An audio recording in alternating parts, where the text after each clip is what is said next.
Okay, Luca, thank you very much. Good morning, everybody. I'd like to welcome you all. We're very lucky today to have two very distinguished, and I would say almost gentlemen that have parallel tracks in their professional life. I was startled when I was reading their biographies, both from the Ukraine and Romania. Liviu Voinea, who is the Romania's representative to the IMF and member of the Executive Board, and Vladyslav Rashkovan, if I'm pronouncing that correctly, Vladyslav Rashkovan, who's also on the executive board of the IMF.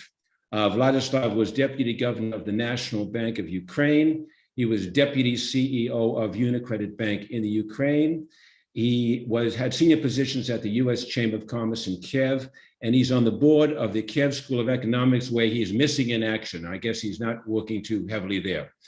For his part, Liviu is well known in Romania and elsewhere. He represents, as I said, Romania on the IMF since August of 2019. He also was deputy director of the National Bank of Romania. He has a master's degree from Stockholm University and a PhD from the University of Bucharest in economic studies, a well-known university that I'm very familiar with.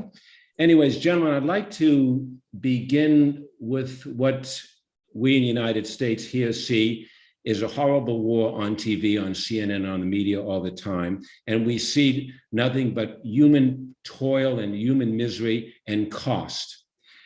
And I turn to the comment of one of the economic advisors of President Zelensky, who said that he thinks that the devastation will amount to about 500 billion, the way it is today, to repair. And the GDP of Ukraine is around 220 billion a year. Is that figure right? Is that where we are today? Liviu, Vladyslav. Yes, but I think thanks for inviting first. I have a few slides later to show, but factually, yes, the cost of the war daily are pretty high, and they should include both the damages of the infrastructure, but also the losses of economic activity, also due to the demographic changes, refugees, and also because the business activity, no investments, no much consumption, so therefore clearly the costs are pretty high. There are two initiatives. One is to record the damages itself. This is done by Kiev School of Economics, exactly. They said that they calculate and they certify, what they calculate, that the costs as of now around $95 billion already recorded damages to infrastructure. And at the same time, there is an economic team together with a national bank, together with IMF and World Bank. They estimate as of now the losses of economic activities looking going forward, and they are around $500–600 billion already, in terms of the losses of potential GDP. But there is also the third figure which we need to take into account. This is the estimated cost which will be needed for recovery, and this is still a question mark, for some name like a new Marshall Plan. Because this very much will depend on when the war finishes and where we will go, what will be the major tasks after the war. I see. And Liviu, anything you'd add to that comment there? Well, not on Ukraine, but on Romania. Just before the pandemic started, the IMF published a report on the infrastructure gap in Central Eastern Europe. And the total amount needed to close 60% of the gap compared to advanced economies was 1.2 trillion euro. That was prior to the pandemic for Central Eastern European countries, mostly for those part of the Free Seas Initiative. Romania alone, if I recall right, the number was 200 billion. Right. Basically close to the 1 year GDP. To close in 10 years, 60% of the infrastructure gap to advanced economies, mostly it's basically just transport and energy infrastructure. So it was a lot of work to be done even before all this. Has anybody, that's fascinating, that figure to sort of the 60% gap.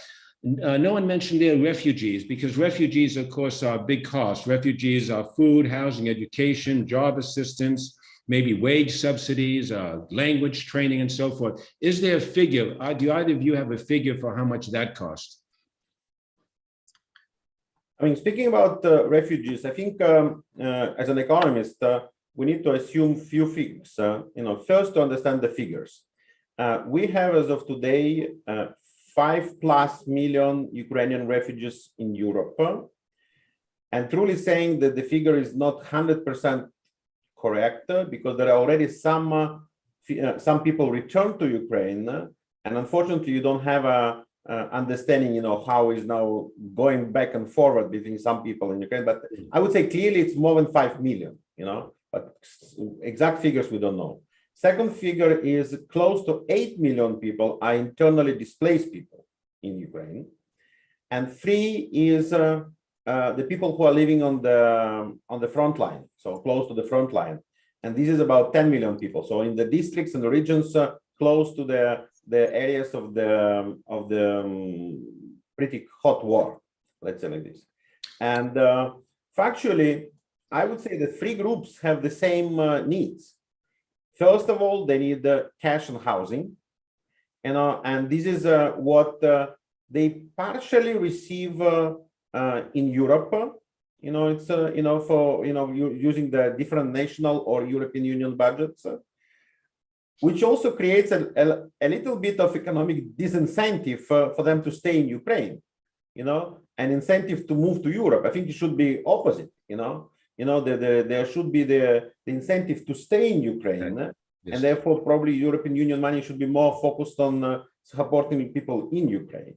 In Ukraine, they are supported by government. Factually, they are introduced with a universal basic income because they lost job, and they receive some support of money under the e-support program of the government.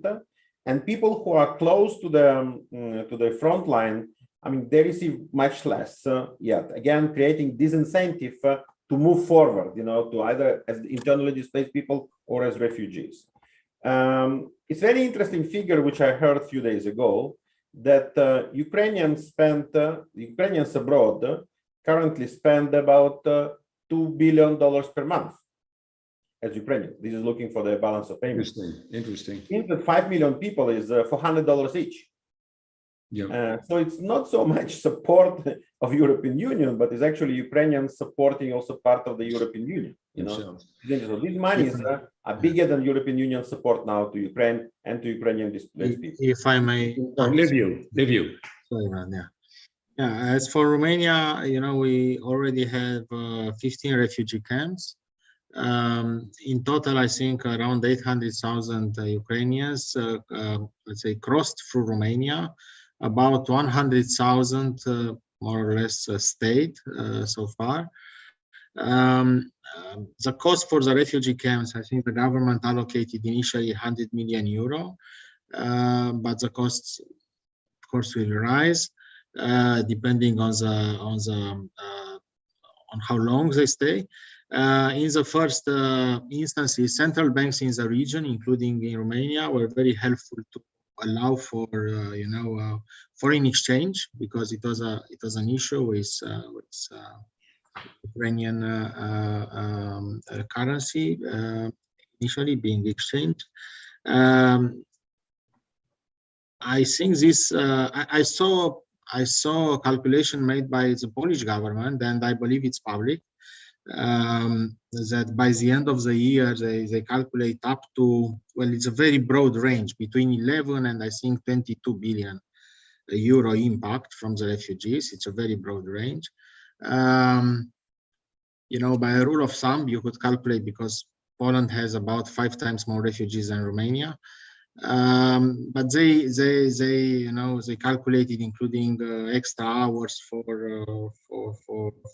teachers, for policemen, so it was a very detailed calculation. I believe it's very difficult to make a net balance here, because as Vlad said, they also spent here money, so they also help consumption in the first place. And indeed, For example, Romanian government allows them basically completely liberalize the labor market for Ukrainian refugees, so they can get hired based only on a declaration, self-declaration on. And if I may add, I believe one of the mistakes, Putin did a lot of mistakes, really a lot of mistakes and miscalculations, strategic miscalculations. But one of the mistakes he had is he was thinking that Ukrainian refugees will create the European refugee crisis like it was during the Syrian war. Actually, vice versa, it brought to a lot of friendship, a lot of the closeness of people, a lot of warm support. And this is, I think, shows, a big, thanks for also Romanian population, Romanian government for support of Ukrainians and Romanian business. Liviu knows that my parents and the parents of my wife were moving also from Bucharest, and they were welcomed there by the Romanian people. And therefore, I know many people who moved there. And therefore, it was really a way to demonstrate that European values, also of humanism, are actually working. Yeah, let me just add that Moldova is also a big part of this, because as a share of its population, it's actually the highest share, for refugees to total population, and they are very welcoming with their capacity to do it. So Moldova is also a big part of it. I mean, as the war continues, as the war intensifies in the east and in the south, I guess the cost of this just keeps on going up. And you were mentioning, Liviu, the efforts of the National Bank. I'm told that the currencies, that the hryvnia needs about 6 billion a month to keep afloat. Is that figure right? And who pays for that? That's a question for Vlad, not for. Okay. No, it's not 100% correct saying. The issue is the following: the economy is working. I mean, clearly there is a decline of economic activity, but there is some export and there is some import, and clearly the government has much lower capacity to collect revenues. Because of lower activity, but not only, also through just, in the first weeks of the war, many people just left, and as refugees, they run away, from the cities where there was a war, also around Kiev, and simply like accountants were not there, the systems were not working to report taxes, to pay taxes, just not in terms of payment system, because payment system and banking system are working, but really was a lot of disruptions in activities. In the first week of the war, there was the first week of March, there was a survey of 1,000 of small and medium business, and 88% of them declared that they stopped doing business or almost stopped doing business. First weeks of the April already showed the figures of 55% of such companies. And the survey which was done last week showed 48%. So situation is improving a bit. Nevertheless, the collection of revenues is a difficult part during the war. And at the same time, you have a substantial increase of the military, but not only military, as we discussed now, internally displaced people require actually the direct support from the government. And the third element of this, like a budgetary system, is the access to markets. There is no access to the external markets factually for Ukraine, and therefore, reducing revenues, increasing costs, including military, but also the humanitarian, and no access to the market, created a gap of around $5-6 billion per month.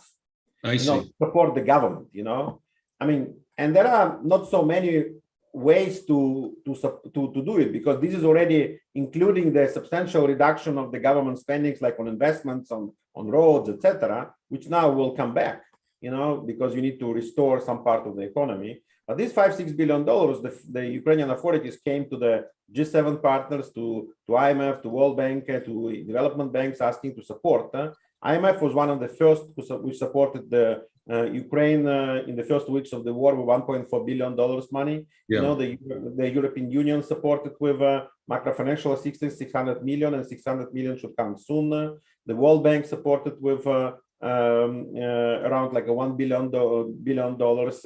Few country supports like UK, Canada, and other European countries. And now that President Biden submitted to the parliament, to the Congress, and already even passed the House, the bill, which assumes about $8 billion support, which means like a more or less $2 billion per month.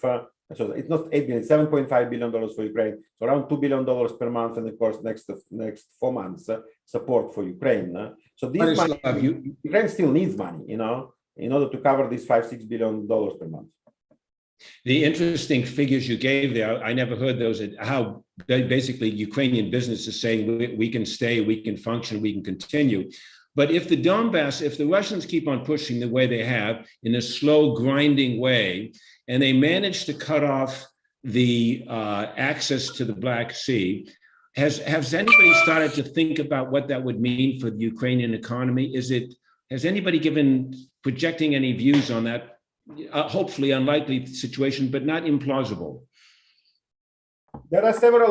First, again, as we know, that any forecast currently is a function of the length of the war and deepness of the war. Yeah. So that's why it's very for economists it's very unfortunate to do this now, because not much economic factors but really military factors. So second is that nonetheless there are few forecasts.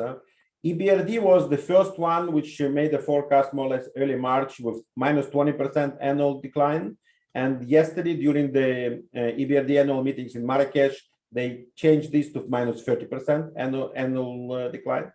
The World Bank went with a minus 45% decline, and minus 45% is disastrous, but the issue is that in March, I think this will be not, as of now, it's not plausible scenario, not probable, not much probable, because the March was the deepest decline, and this was minus 44%. Already April figures are better, and May figures are better. Therefore, if March was the lowest month, so the total year will be clearly better than 45%. But the IMF during the spring meetings published in WIA the decline of minus 35%. Therefore, the minus third of the economy. But all the reports, all the forecasts showed already increasing the GDP next year. I see. For example, the Russian economy is not foreseen so far increasing the economy, next year. And there was a joke which I wrote yesterday. And by the way, there is a lot of PhD on the level of on the role of humor in different situations, and the humor in Ukraine is one of the weapons. Also to calm down a bit, to tackle this situation, because the situation is very, very difficult. So yesterday was a news that joke that in Russian schools they canceled the future simple as a tense of learning language, English language. They canceled what? They canceled what? The future simple, the tense, because the future will not be simple, for them. You understand? So I see. Future tense. I see. Oh, that's excellent.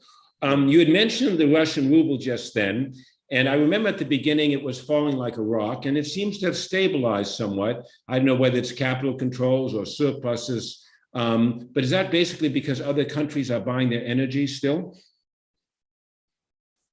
Liviu? Well, I think the IMF forecast for Russia is also very big. I think it's 25%, Vlad.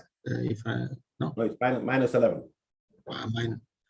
Okay. 1 month ago it was minus 11. Right. They also suffer, obviously.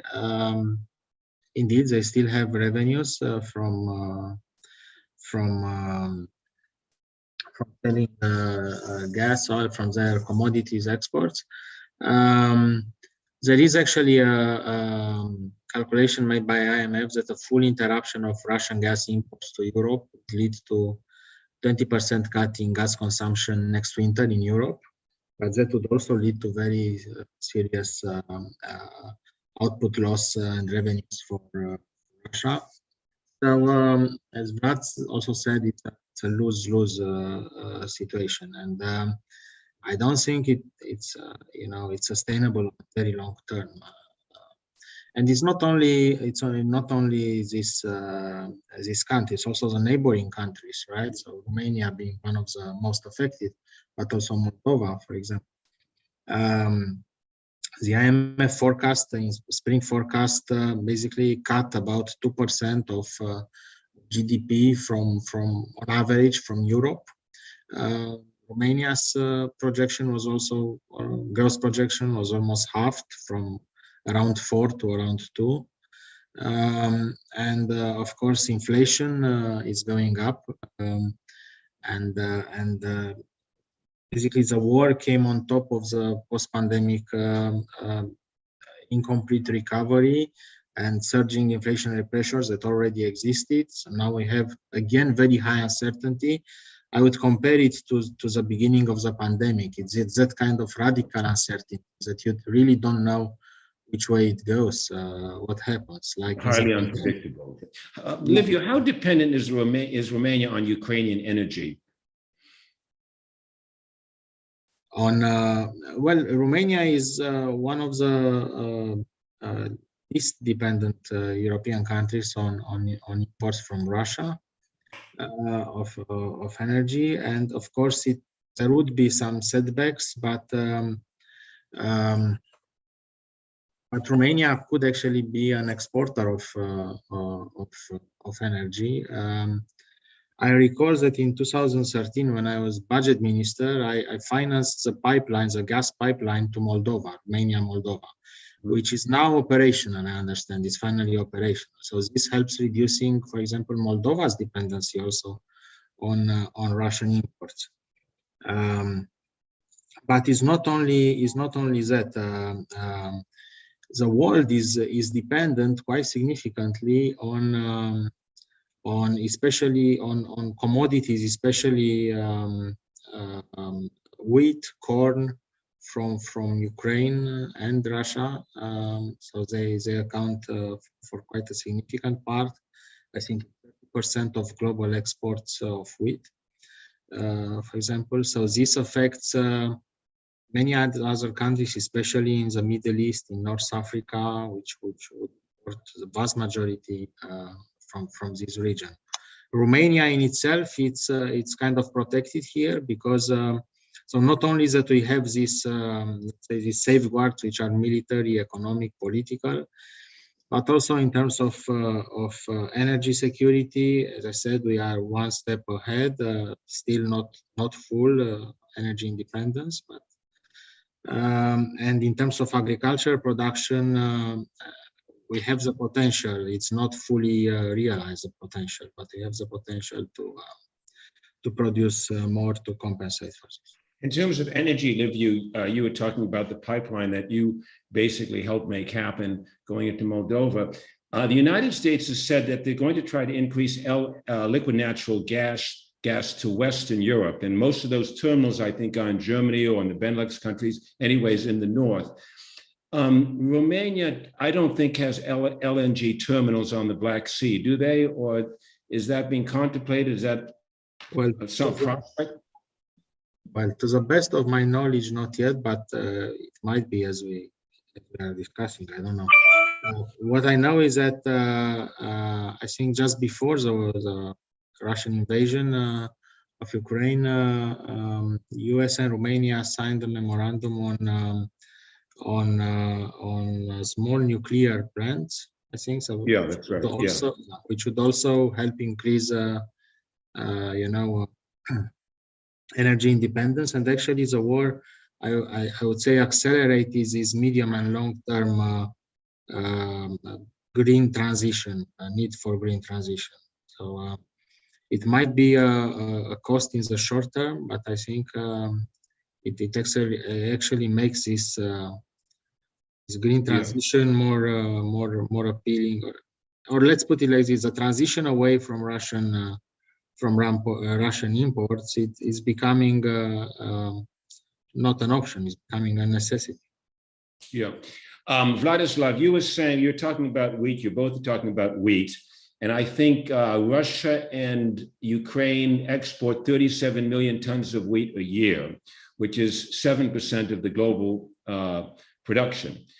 But I have a feeling that Russia will do fine with China and these sort of neutral African nations who sort of don't want to get into the discussion. So their wheat export, the intakes from wheat export are likely to keep the same, in the same way they're trying to keep up their energy intakes. Is that correct? Can they find other markets? Can the Kremlin find other places to place all this wheat? I would split this question maybe to three different parts. First is Ukrainian export. Ukrainian export now is almost blocked because Russia is blocking the Black Sea, and most of Ukrainian export of grain was going through the Black Sea, through Odessa and Yuzhny seaports. And clearly, what Ukraine is now seeking is the global support in order to unblock those ports and to demine the Black Sea. And there are efforts starting from United Nations to US, to NATO, to European Union, and also to third countries, this first element. Second element is Ukraine is trying to export the grain using other instruments, including the railway and the roads. And the railways, unfortunately, the capacity on the Western lines, on Western borders are very low. For Poland, I think the capacity is something like 650,000 hectares tons per month, and we have around 30 million tons in our silos. So you said 37; it's not a correct figure. I don't remember now the total amount of the export. But the question is that now we use other instruments as well, including through Danube, and also to bring it to Constanța in Romania, and to use other instruments. But again, this is like a still teaspoon, to use in for the grain. What Russia does, that Russia, temporarily and partially took over military the Kherson region, and Kherson region is a very agricultural region. And what we see now, that they steal, like it was in the Holodomor period of the 30s of last century, but they steal Ukrainian grain from the warehouses, from silos, and try to sell them, abroad. And this is clearly should be blocked. And I know that Ukrainian authorities are working also with the international organizations in order to block that. This is the second element. The third element, that there are sanctions on Russia, and therefore clearly they will seek the opportunity to use other countries of G20, like Brazil, Mexico, Indonesia, the South Africa, and China, India, in order to export their goods. But I believe the next round of sanctions will come to the secondary sanctions, and therefore many countries and many companies will be very accurate in dealing with Russia. We are not yet there, but clearly this time will come very soon, and this is also a function of the war. And therefore, I think Russia will, the ways how to overcome the sanctions will wane, for Russia. And the other thing that I've heard, that they're dropping explosives or mines in the fields, the wheat fields, so they're undermining the production for next year, another element. Liviu, I want to go back to what you said about energy, because I know Poland and Germany are trying to increase their coal production. They're big producers of that kind of dirty energy, the current phrase. But does Romania have an interest and a capacity in Petroșani, those places, to increase coal production? Would that be part of the play? Well, to the best of my knowledge, changing the strategy hasn't happened yet. So I may not be the best person to ask about this, but for sure we have still unrealized potential in hydro. Mm-hmm. Yeah. And the nuclear, as I mentioned,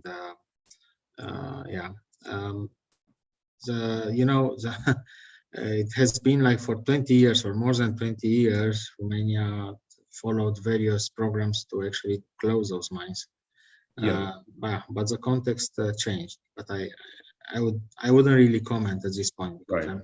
But Romania has quite a big wheat production as well. Do they plan to export that wheat, or do they store the wheat for their own citizens?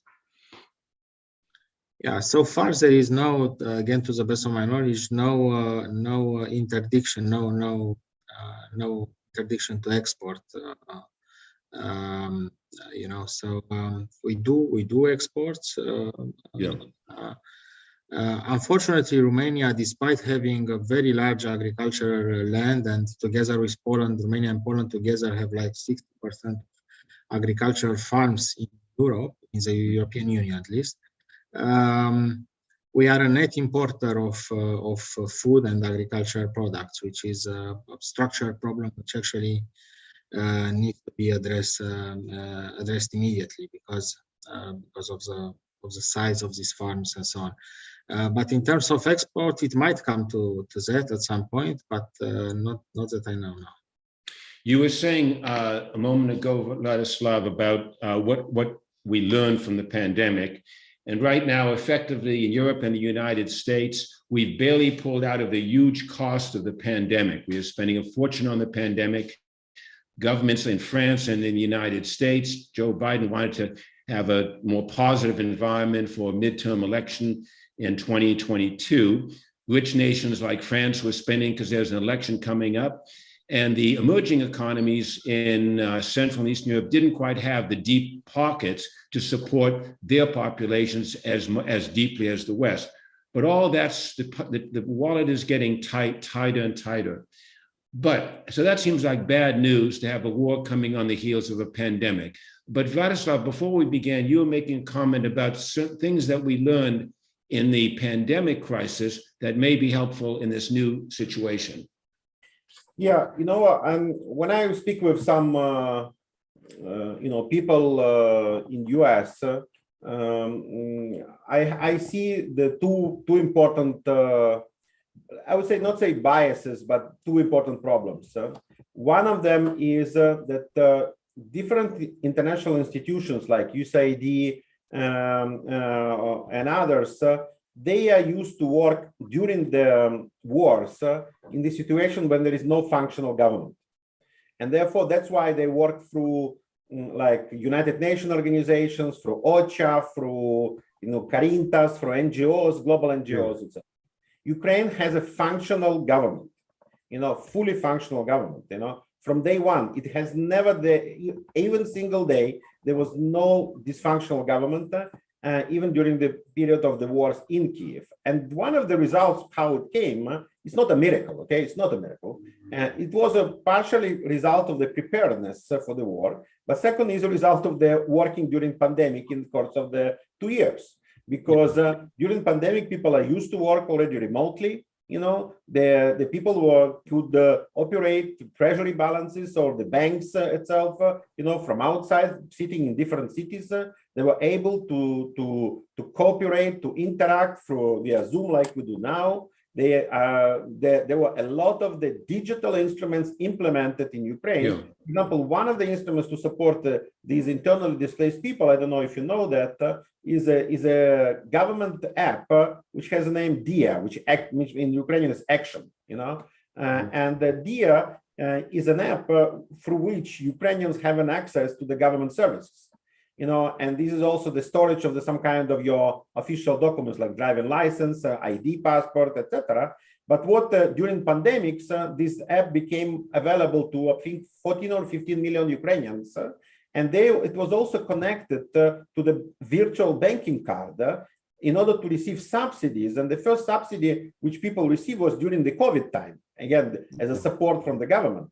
So when the war started, the government has all the access to these, to these accounts. Therefore, they can do the direct transfers to these people, supporting them. And this was, again, one of the positive, the spillovers or say the externalities of the COVID pandemics.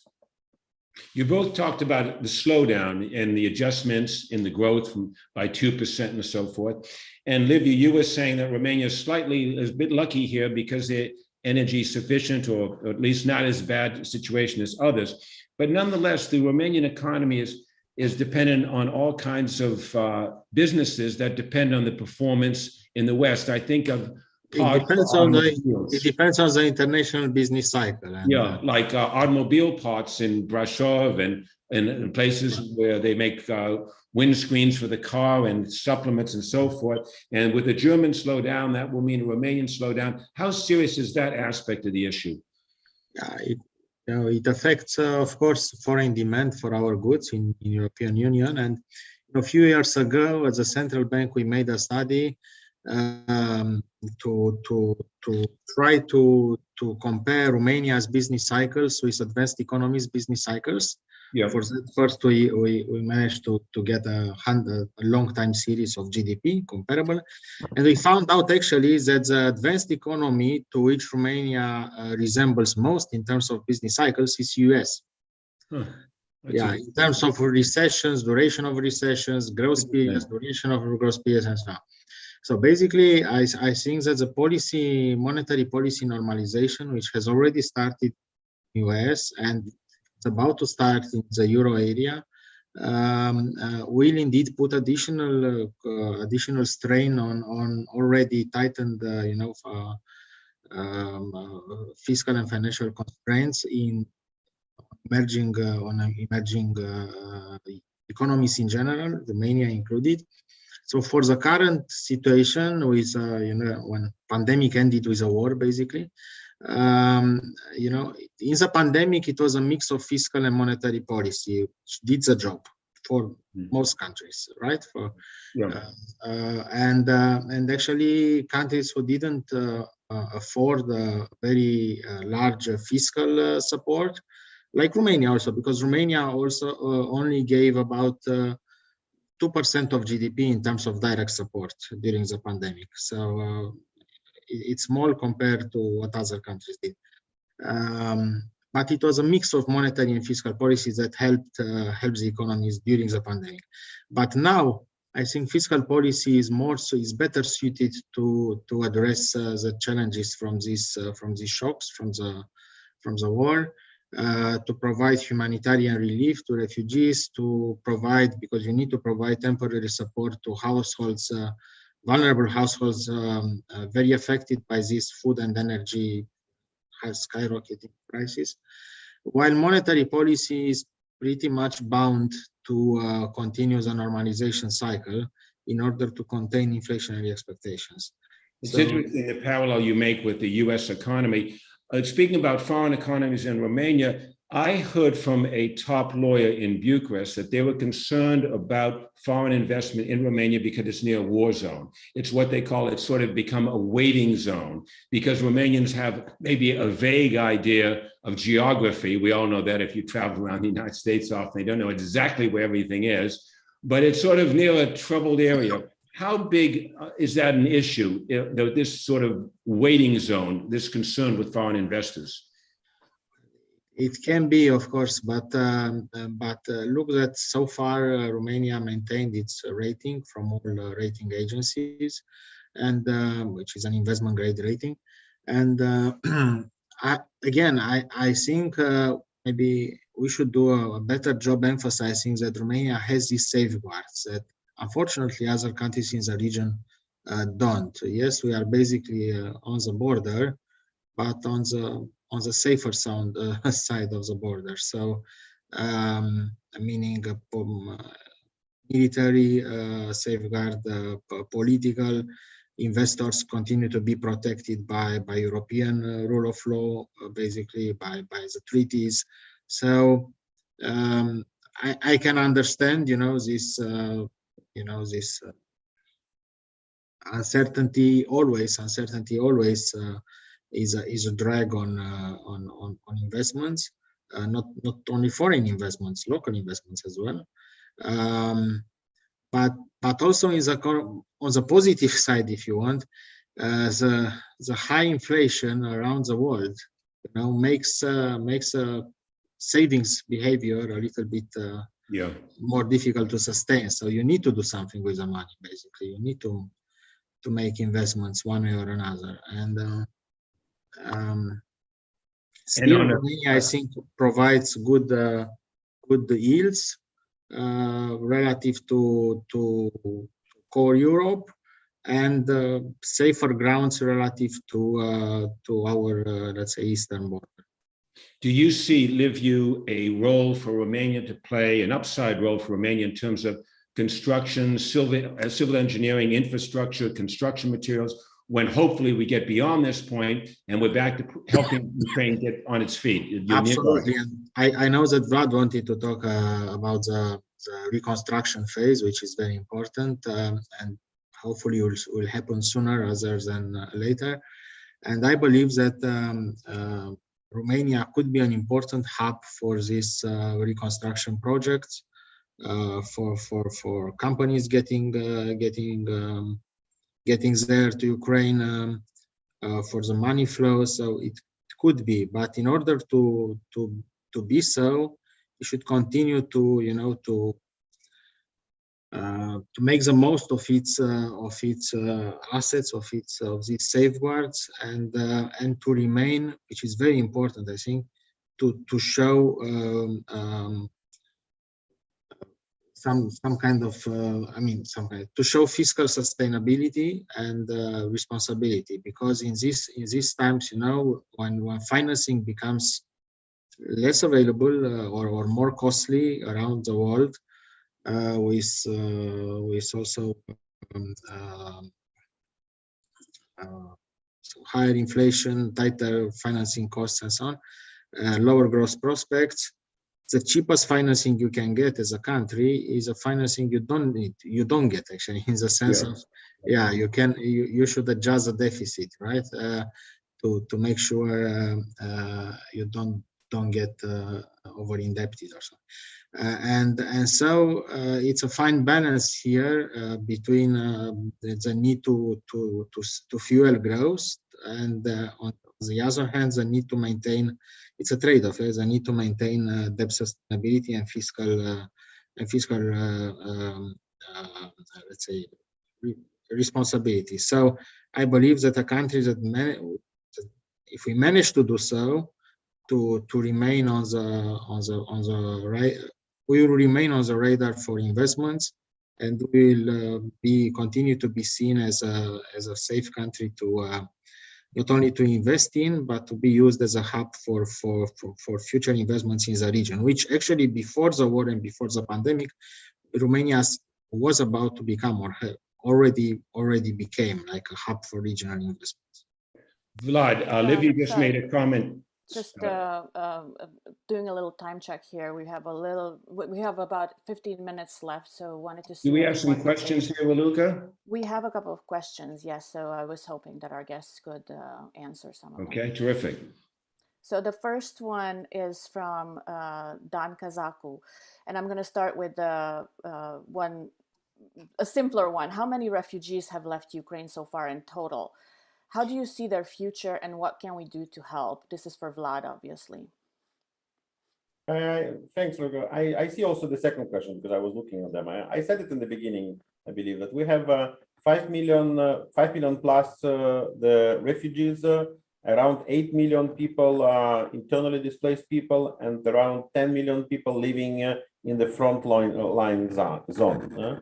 And their future is, I think, depends on many things, including the length of the war and deepness of the war. I would say longer the war, less probability that all of them will return. Even though that, let's be very frank, we know who are currently the refugees. These are the women with kids and elderly people, and because the men are fighting the war. Yeah. So I believe, from family perspective, there will be a moment when the war will be finished, and I do hope that, and as I said before the call, so I was speaking with United Nations Organization on refugees, that we need to have a strategy for that, including economic strategy, including the housing strategy, rebuilding housing, including rebuilding schools, the hospitals, because you cannot bring back kids if there are no schools, for example, in Irpin or Bucha or Mariupol and others. And therefore, the longer the war, the longer will take the reconstruction, there's less probability to return all 5 million back to the country. But again, I'm sure Ukrainian authorities and European Union authorities will work hard to make this happen. And there is also the second question about how do you see the resolution of the conflict? That's right. That was actually the first part of the question, and I think that we all would like to know that. So maybe you want to give it your best guess. For people who haven't $1 seen trillion this, question. the question is, how do you see a possible resolution of the conflict, and how long do you think it will take to get to that resolution? Yeah, this is $1 trillion question. There are clearly now the scenarios, but there is no clear answer to this question. What we can say for sure that blitzkrieg scenario of Russia did not succeed. They failed. Moreover, Ukraine clearly won the first stage of the war, and we are now in the second stage of the war, which is one potential scenario is clearly what Russia would love to probably to pursue is a Syria or Aleppo type scenario when they just use their long distance artillery and missiles and airplanes in order to just to destroy and level down the Ukrainian cities and infrastructure. And they try to do this, but even the second phase of the war shows that they are not successful with that, and Ukrainian forces are pretty giving back to them. And just yesterday was news that Ukrainian forces pushed back a lot of the Russian troops in the northeast of Ukraine, close to Kharkiv. The third potential scenario, so I would say the Syria scenario is less likely now, even though like a month ago it was looking during the Bucha and Irpin side type of the war. I mean, this was looking very probable. And current situation in Mariupol, which is very disastrous, 95% of the city is fully destroyed, and there are still Ukrainian forces who are fighting to protect the Azovstal, which is about 25% of the Mariupol, but the factory itself is completely destroyed. The third type of scenario is the Korea type scenario, when Russia will try to cut, as it was said before, to cut the access to the sea, to take over, try to fix where they are now, like in Kherson region, a little bit in Donbas region. I don't know which kind of arrangements they want to do, the republics, this kind of fake referendums, whatever. But in fact, they may try to look for the ceasefire, which clearly will fix them where they are today. This is, the possible scenario, but if they succeed with that, I would say, and this is coming back to investments in Romania and other countries, they already said that they are looking for Transnistria, they're looking for Moldova, if they will succeed in this kind of scenario. And clearly, Ukrainians will not allow to do this, and that's why we fight not only for Ukraine. Vladyslav, on that point, do you think in some ways the Russians are holding back a little bit because they don't want to destroy a country that they could inherit?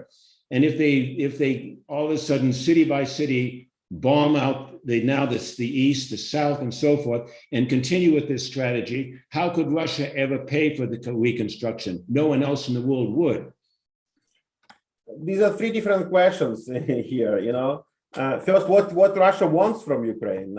And clearly, from 1991 till today, so in 30 years, they had more or less different strategies, but going to always to the same door. Russia wanted Ukraine to be under their protectorate, and always failed in this.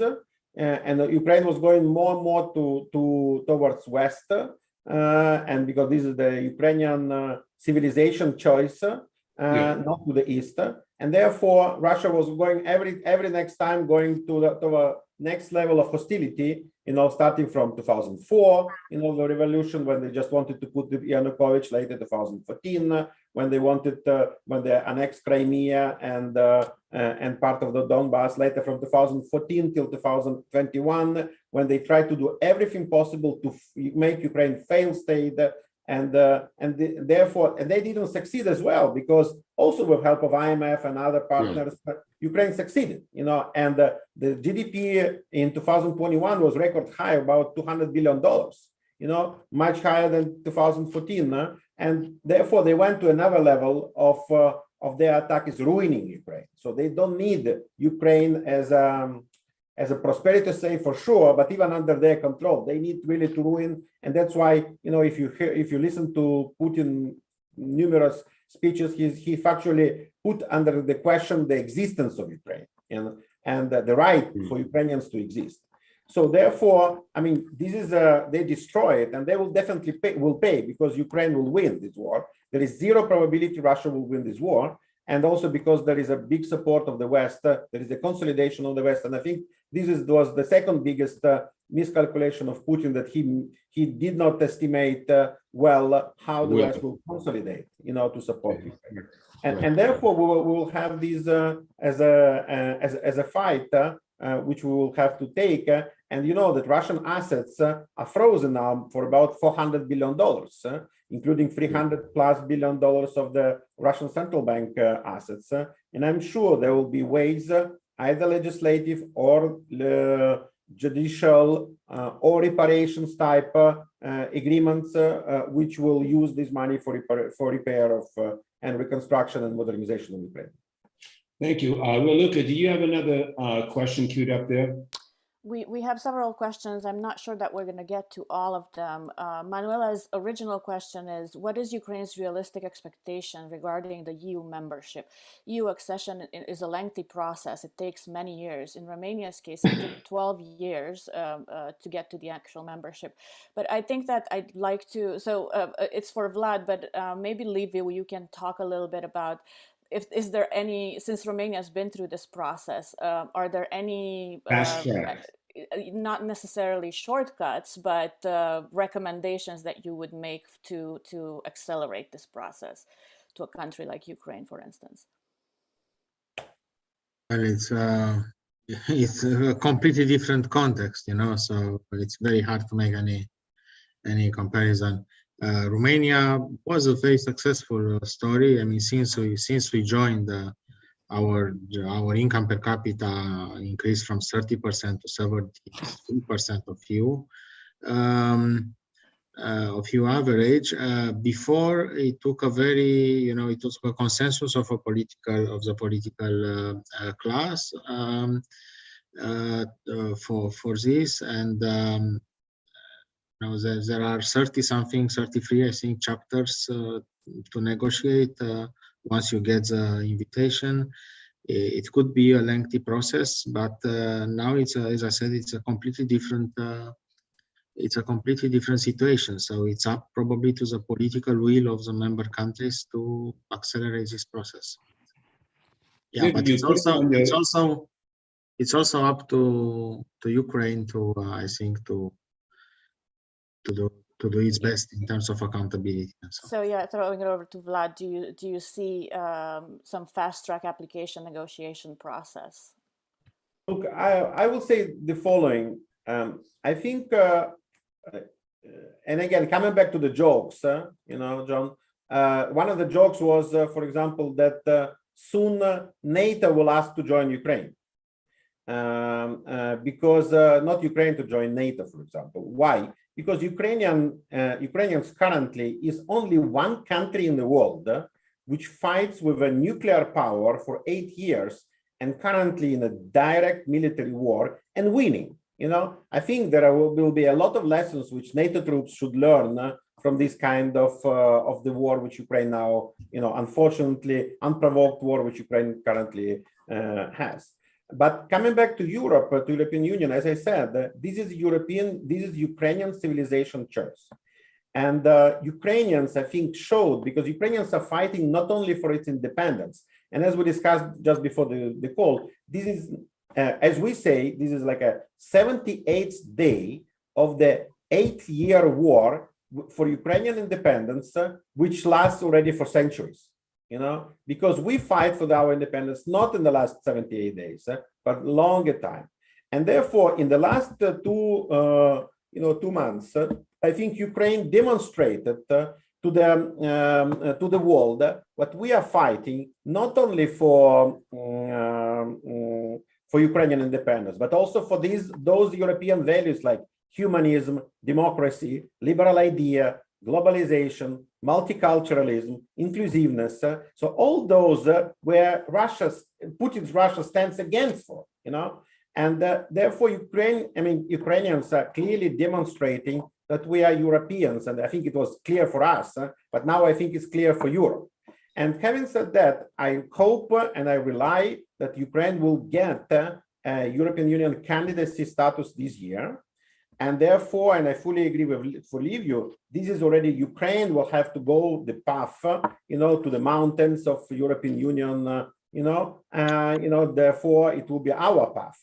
But I hope we will go this path together, because I strongly believe that President Zelensky in the last 2 months, being some kind of leader of the global world, I think he did for European Union more than many European leaders did in the last decade. Therefore, also revitalizing European Union, and I'm sure inside of European Union there will be changes in the next years, which will make Ukraine closer to European Union accession.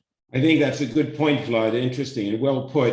In a way, it solved a strategic challenge for the United States, because the Ukrainian crisis, in a way, simplified America's objective in the world. It found itself aligned to the West the way it wasn't before. It found itself clearly in a different path than with China. It sort of split the world into two to some extent from a geopolitical point of view.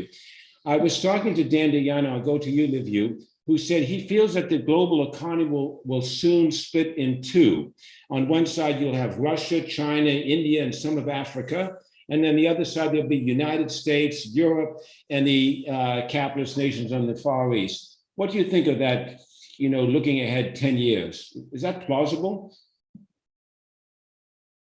Yes, could be. And you know what? Liberal democracies have prevailed so far, and hope to continue to prevail, because it is,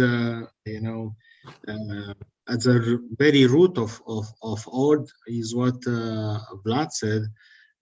People's choice.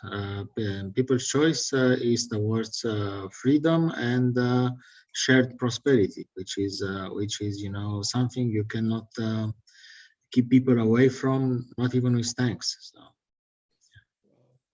Luca, I think, are there anything else you have queued up there? There would be questions, but unfortunately we have 2 minutes until the top, and our time is running out. So I wanted to give you the opportunity to close up. Any closing thoughts? I thought that Vladyslav, you just gave a fantastic and coherent and inspiring answer, which I think many people feel. Liviu, do you have any particular final comments as we get in the final minute? No, I hope this invasion will end, soon, and that Ukraine will be rebuilt and will become sooner rather than later part of all the alliances. Well, I have a closing thought, and that is that if we can make a date a year from now, so we can talk about reconstruction and have you both back. Sure. Thank you, Vlad, and thank you, Liviu. Let's agree on that. Okay, Luca, you'll note that down, and thank you both. That was a fantastic discussion, very interesting. So long. Thank you, Joe. Bye. Thank you.